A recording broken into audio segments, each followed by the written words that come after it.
Today is boat day. Transom, here we come.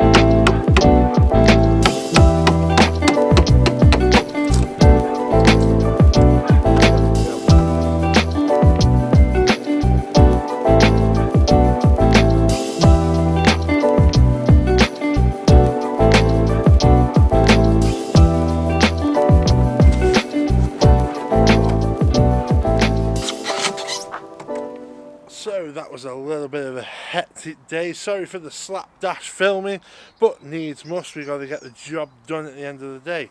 But right now I'm going to explain what's been going on. At the start of the video you saw we were cutting out the back end to allow for room for the timbers to be slid down against the original transom.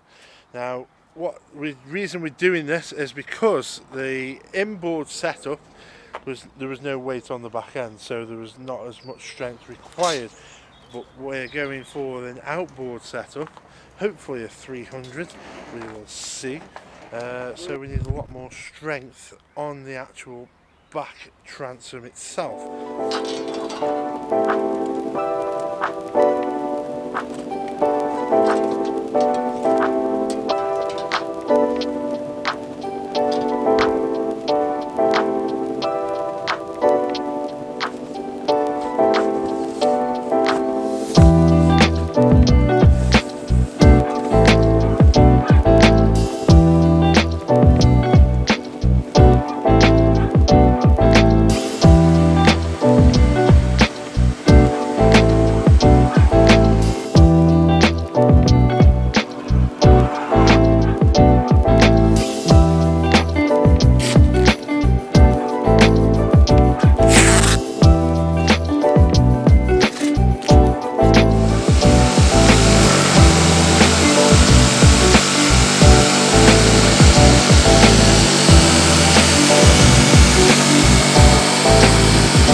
We've now cut out 3 18mm thick marine plyboards to add to the strength of that transom. They are now being squashed together and glued for even extra strength, and then once the glue has gone off we will then slide those in and then fiberglass those in. Obviously you will see that process, but for now I hope you've enjoyed what you've seen. I hope you've learned something, and yeah, Please subscribe, please comment below, click that bell, anything you want. Ask us any questions, and yeah, and we will see you in the future. Thank you very much for watching. Bye for now.